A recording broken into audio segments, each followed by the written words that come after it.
Welcome to Fear Spiral, where every story drags you deeper into the dark. Once you enter the spiral, there's no way out. Midnight roads, empty houses, whispers in the shadows. This is where fear lives.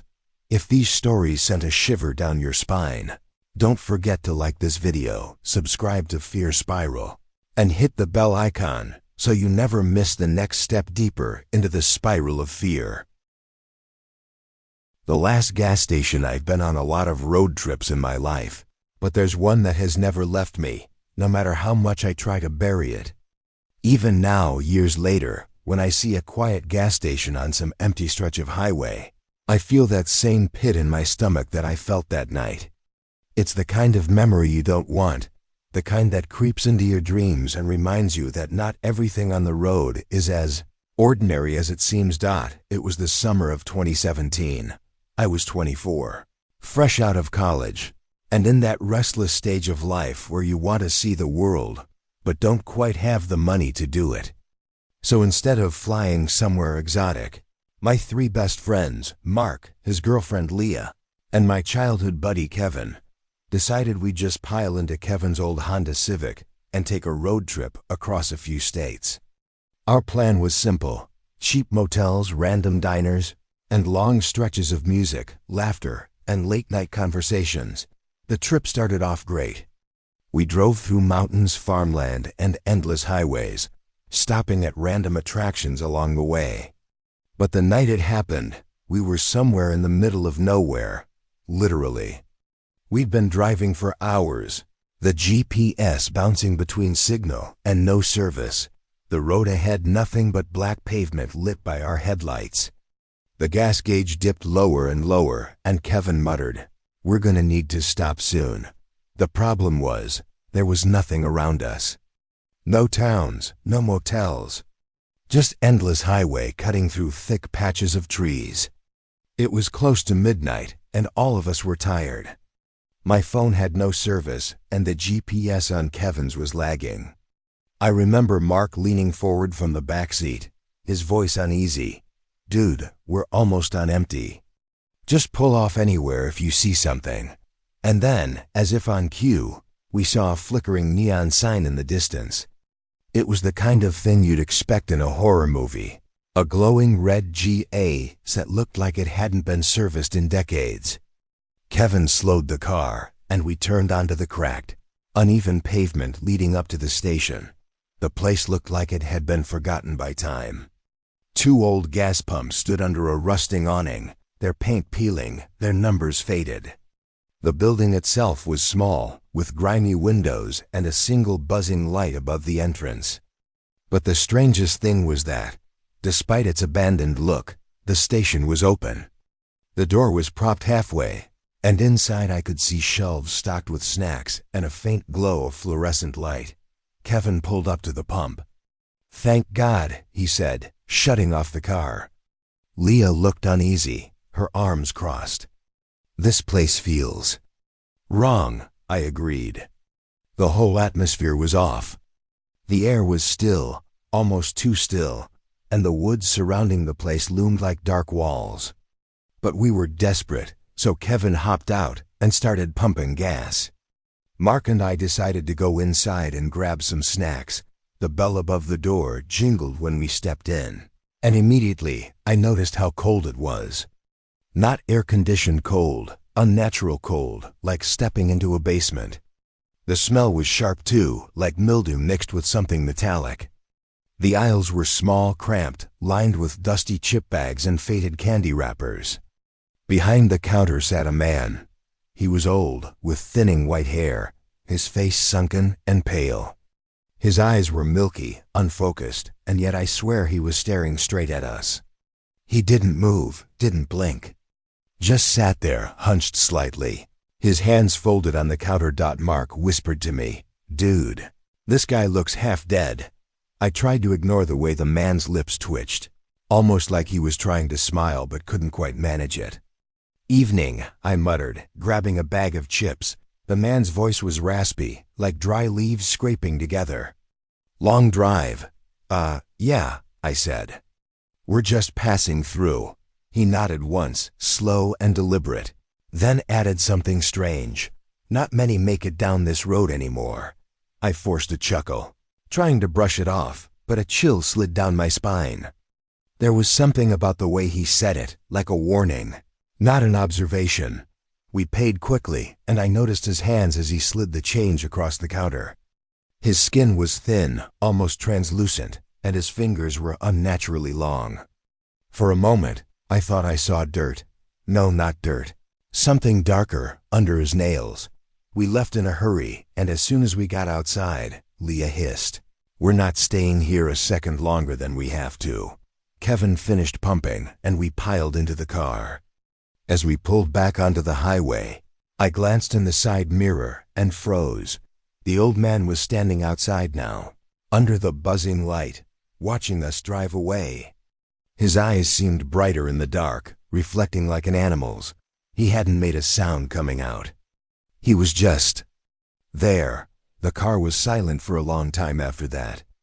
Nobody cracked a joke. Nobody reached for the snacks. We just drove, the headlights cutting through the night, each of us lost in our own thoughts. I kept checking the mirrors, half expecting to see headlights behind us, but the road stayed empty. About 30 minutes later, Kevin frowned at the dashboard. "What the hell? What's wrong?" I asked. The tank's almost empty again. That made no sense. He'd filled it up completely. We all leaned forward, staring at the gauge, which was dropping fast. Like fuel was pouring out of the tank. We pulled over, Kevin cursing as he jumped out to check. But when he knelt by the car, he froze. "Guys, come look at this." We all got out, and what I saw made my stomach twist. The undercarriage of the car was soaked, not with gasoline, but with some thick, dark liquid that smelled rancid, like rotting meat. It wasn't dripping from the tank, it was seeping, as if the car itself was bleeding. Leah started crying, her voice breaking. "We need to get out of here. Please, let's just drive until we find a motel or something." We got back in and kept going, but the gauge continued to drop. Within minutes, the car sputtered and died, stranding us on the side of that endless road. The silence that followed was unbearable. No cars passed. No crickets chirped. Just that suffocating stillness. And then we saw the light. Far down the road, in the rearview mirror, a faint glow appeared. Headlights. Relief washed over us, until we realized it wasn't a car. It was too low, too dim, moving in a strange floating way. As it got closer, my stomach dropped. It was the neon gas sign. The exact same one from the station. It was like the building itself was moving toward us, dragging itself down the highway. The flickering red letters burned into the dark, and behind it, I could see the silhouette of that old man. Standing in the doorway, his hand raised as if beckoning us back. Leah screamed. Kevin turned the key again and again, but the car wouldn't start. The sign kept coming, closer and closer, until it filled the road behind us. I swear I could hear the bell above the door jingling, faintly, carried on the still air. And then, nothing. The next thing I remember is waking up in a cheap motel room, the morning sun streaming through the blinds. Mark and Kevin were asleep in the other bed, Leah sitting in a chair staring blankly at the wall. None of us remembered how we got there. When we went outside, Kevin's car was parked in the lot, perfectly fine, the gas tank full. Not a drop of that black liquid anywhere. We never spoke about it again. But sometimes, late at night, when I'm driving and the fuel gauge dips low, I'll see a flicker of red light in the distance. And I'll hear that old man's raspy voice in my head. Not many make it down this road anymore.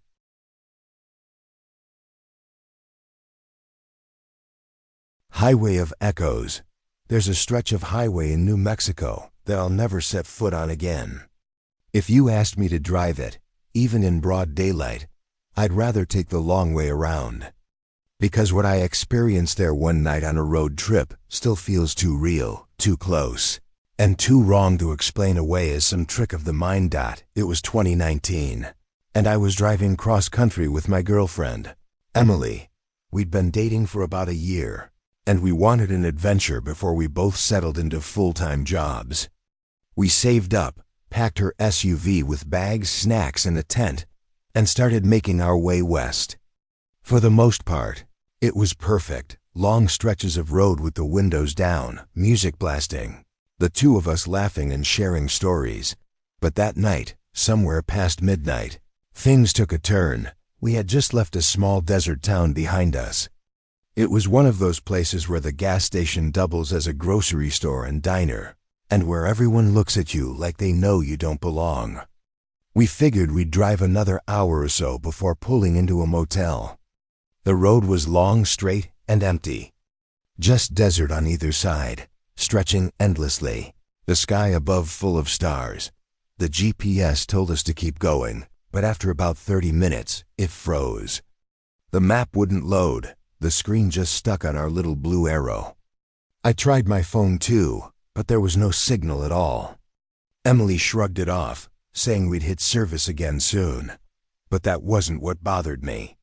What bothered me was the sound. It started faint, almost like an echo of our own car. A low hum, an engine somewhere behind us. I glanced in the rearview mirror, expecting to see headlights in the distance. But there was nothing. Just black road disappearing into the night. Did you hear that? I asked. Emily frowned. Hear what? The engine. It sounded like someone was behind us. She turned around to look, but the road was empty. You're just tired, she said. You've been driving for hours. I let it go, but the sound didn't stop. If anything, it grew louder. The steady thrum of tires against asphalt. The faint rattle of an engine that wasn't ours. Every time I looked back, there was nothing there. After a while, Emily heard it too. She sat up straighter, peering into the side mirror. Okay, that's weird. It really sounds like a car. I pressed harder on the gas just to see. The sound matched us, always a few car lengths behind, though the road remained completely empty. My heart was pounding now, every nerve on edge. Then the voices started. At first, it was a whisper, so soft I thought I imagined it. But Emily stiffened and grabbed my arm. Did you hear that? She whispered. Double quotes, yes. I said. It was coming from behind us. Dozens of voices, overlapping, like a crowd murmuring just out of sight. They weren't clear, but they carried a strange rhythm, almost like chanting. I rolled down the window slightly, and the sound grew louder. It was definitely real. Emily begged me to keep going, not to stop, so I did. But the further we drove, the stranger things got. The desert around us began to change. At first it was subtle, the shapes of the cacti, the way the rocks cast their shadows. Then it became impossible to ignore. We'd pass the same billboard over and over, an old rusted sign advertising a motel that didn't exist anymore. The same dead tree appeared by the side of the road 3, 4, 5 times. It was like the highway was looping. And all the while, those voices followed. Finally, we saw headlights ahead, 2 glowing orbs approaching fast. Relief hit me so hard I almost cried. Another car. Proof we weren't completely alone.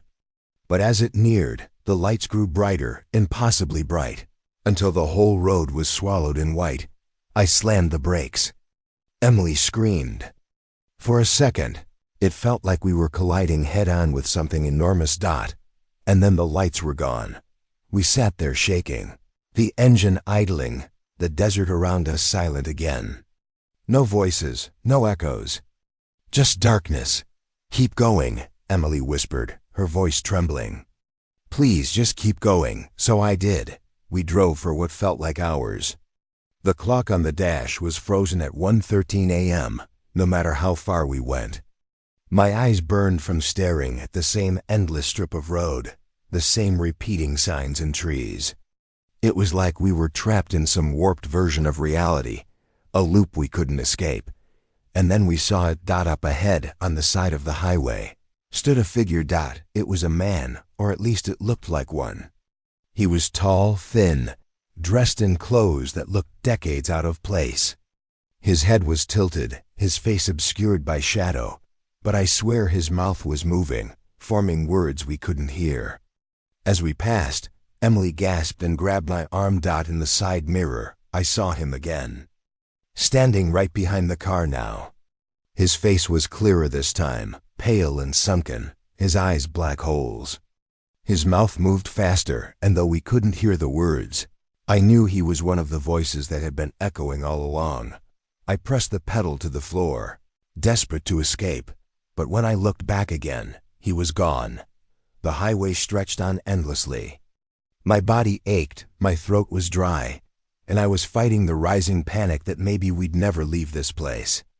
But then, in the distance, we saw lights, real lights. A gas station appeared on the horizon, glowing like a beacon. I nearly sobbed with relief. We pulled in, and for the first time in hours, I felt like maybe we were safe. The cashier inside was a tired-looking teenager scrolling through his phone, the hum of fluorescent lights above him grounding me back to reality. Where the hell are we? I asked him, my voice shaking. He looked at me strangely. Just outside Santa Rosa. Why? I checked my watch.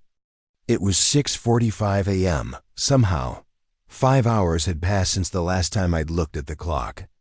We had no memory of it. Emily and I sat in that parking lot for a long time, trying to process. Eventually, we got back on the road, and nothing strange happened again. But I'll tell you this, sometimes, late at night, when the world is quiet, I swear I can still hear it. That faint hum of another engine, trailing just a few car lengths behind. And when I close my eyes, I can see him in the mirror. Mouth moving. Words I still can't make out. The echoes of the highway never really let you go.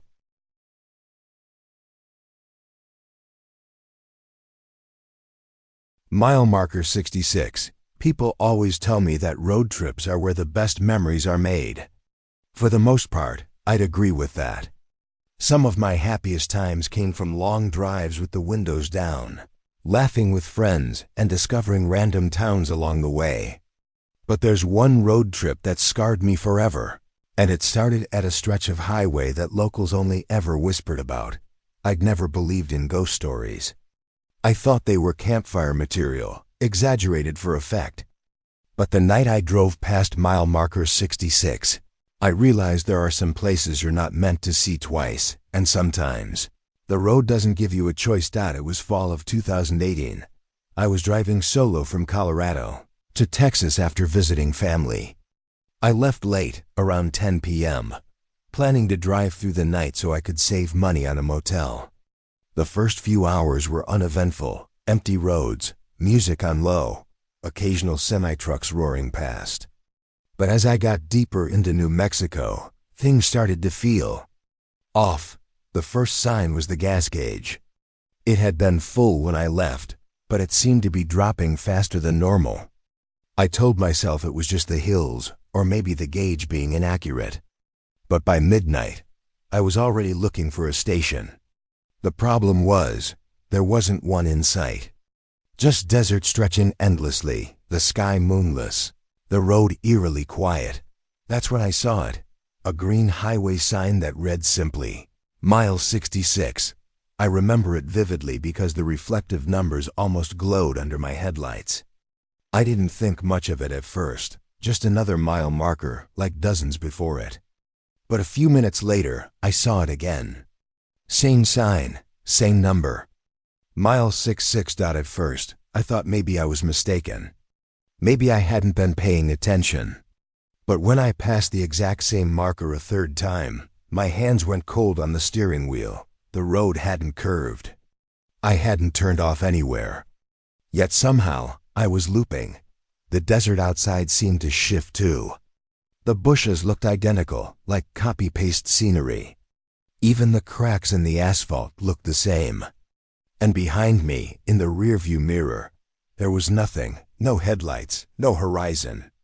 Just blackness swallowing everything. I told myself I was just tired. I tried rolling down the window, blasting cold air in my face, anything to stay awake. But the dread in my stomach only grew heavier, Then I saw her. Up ahead, standing on the shoulder of the road, was a woman. She was barefoot, dressed in what looked like a torn white dress, her hair hanging over her face. She didn't move as I approached. She just stood there, head tilted slightly, like she was waiting. Every instinct told me not to stop, so I didn't. I gripped the wheel and kept going, eyes fixed on the road. But as I passed, I couldn't help but glance at her. Her face was pale, her eyes wide and hollow, her lips moving silently like she was speaking words I couldn't hear. I sped up, heart hammering in my chest, and glanced in the rearview mirror. She was gone, but less than a mile later, there she was again, that same white dress. Same posture, same tilt of the head. It was like she'd been copied and pasted further down the road. I shouted out loud, trying to convince myself I was hallucinating. Lack of sleep, dehydration, something logical. But when I passed the mile 66 marker again, I knew logic wasn't going to help me. The car felt heavier, like the air inside was thickening.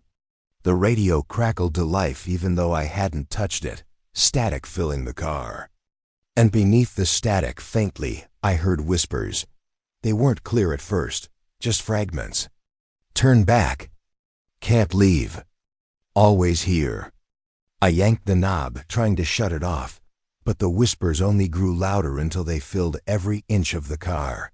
And then, with a horrible screech, the engine died, the headlights cut out, plunging me into total darkness.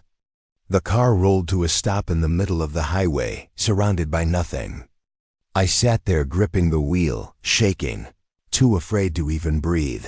That's when I saw her again. Not on the side of the road this time, but directly in front of the car. She was closer now. So close I could see the bruises on her arms, the dark veins under her skin. Her lips moved faster, whispering words that now seeped into my head, bypassing my ears. You don't leave. No one leaves mile 66. The air grew so cold my breath fogged. My chest felt like it was caving in. And then she screamed out. It wasn't a human scream. It was a high-pitched, distorted wail that shook the car, rattled the glass, and pierced straight into my bones. I clamped my hands over my ears, but it was inside my head too, vibrating through my skull. The next thing I knew, it was morning. The sun was shining through the windshield. My car was parked safely on the shoulder, engine running. The gas tank was full again. The highway stretched ahead, normal and quiet, like nothing had happened. But when I looked to the right, my stomach dropped. There was a mile marker. The numbers were scratched out, the metal dented and bent. But if you looked closely, you could still make it out. 66. I drove off without looking back. And I've never driven at night on a deserted highway again. The strangest part? When I told a local friend about it later, he went pale. He said that stretch of road had been known for decades. Travelers vanish there. Some are found wandering the desert days later, disoriented, gas tanks empty. Others are never found at all. He told me the story of a woman, a hitchhiker, killed on that very road in the 1970s. Her body was left near the 66th marker, never identified, never claimed. And to this day, if you drive past mile 66 at night, she's still waiting.